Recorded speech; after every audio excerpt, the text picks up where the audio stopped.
But I wanted to digress a little bit and talk about these RAS scores because when I was in Miami, Jim Arthur, who's now the strength coach for the Chicago Bears, I can't tell if this is his brainchild or this is an offshoot of it. But he started doing this, and it's super interesting. And what he was basically doing is, I'm going to give Jimmy the credit. I don't know if it's his or not. But he was basically showing coaches in a snapshot of personnel guys of, based on kind of positional averages, where everybody ranks, because it gave you this new look at like who's got the highest athletic ceiling. And again, we're talking about height, weight, 40 time, vertical jump, arm length, bench press. So some of this stuff might matter to you, some of you might not, or some might not. But from a personnel standpoint, this is a very simple way to pick your team, right? It's almost like if I was a GM and I just wanted to take my hands off the gas, I could go, I'm just going to pick the guys who have the highest relative athletic score, because I can tell you definitively that just without doing anything, without understanding how their brains function, anything else, these guys have the highest athletic ceilings based on what I find important. And maybe I have to adjust the relative athletic score for my team or my coaches, what I think it's important. But I can take my hands off the gas, or my feet off the gas, and just go, these are the highest guys. I'm going to draft them. Coaches, the onus is on you now to develop what I think is the highest athletic ability. So that's kind of, it's not a cop-out, but it's kind of interesting to look at from a personnel standpoint. Like, who do I want? If I think my coaching staff is good developers of talent, then I'm going to take the highest athletic ability guys. Or if I think, for example, that if I don't have guys that can develop athletic ability or develop talent, or develop technical skill, maybe at some positions, I just find it incredibly important to have like really, really high athletic ceilings. Now, the limitations are obvious in the relative athletics, or if you marry tape. Like, for example, Aaron Donald, is his height or leverage a strength or a weakness? Well, based on RAS, it's a weakness. Based on the way he plays, it's an incredible strength. I would imagine that each team, because this is all public information, right? Everything that's on there, I think, is public information. I would imagine that each team goes through this and scrapes the criteria that's like A, important to the personnel guys, the general manager, and then B, important to the position coach and the coordinator of, obviously if you're looking for offensive line, wide receiver, whatever, like what matters to you most. And then to that offensive coordinator in the kind of scheme that you want to run, what matters to you most.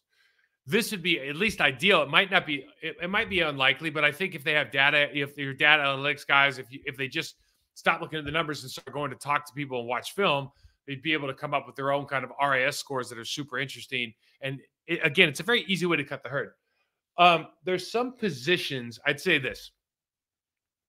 There's some positions where natural athleticism matters a lot more than other places to a certain extent. For example, being big and strong is good at the offensive line until you get maybe too tall.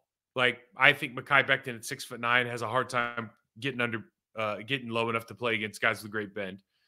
Or too big, you get to 385, 405 pounds, something like that, where you just can't move your feet fast enough. So there's a bandwidth where you could get out of it, right? But it's a high end. So it's almost like a bell curve. Like you want to get that real top standard deviation. You don't want to get too much or too little. If we remember back in the 90s in the Oakland Raiders days, like fast is good at receiver, but the Raiders used to just draft the fastest guy. Whoever the fastest 40 times going to Oakland, or I think it was Oakland back in the day. Yeah. And you knew it. Like it was cutting. Davis was hiring that guy. Didn't matter who it was. Didn't matter if he was any good. And they flopped on it. They had Jeff George who could throw the ball a mile, but wasn't necessarily a good quarterback.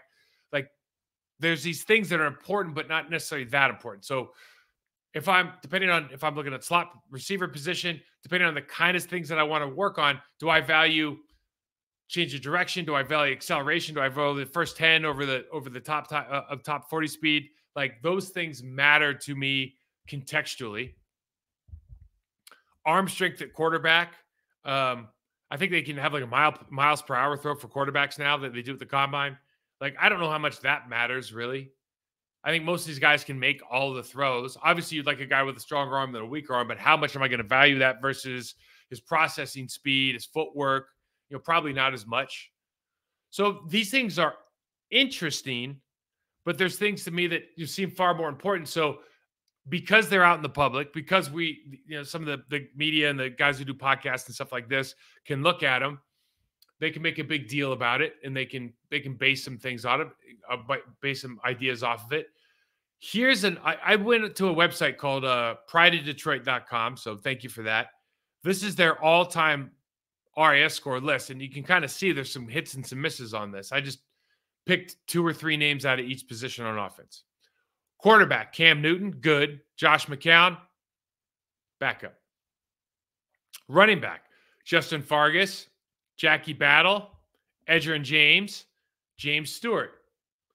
Wide receiver, Calvin Johnson, amazing. Matt Jones, remember that in Jacksonville? Oi, right? Javon Walker, Green Bay Packer. Good player. A lot of things about Javon Walker you would say are excellent.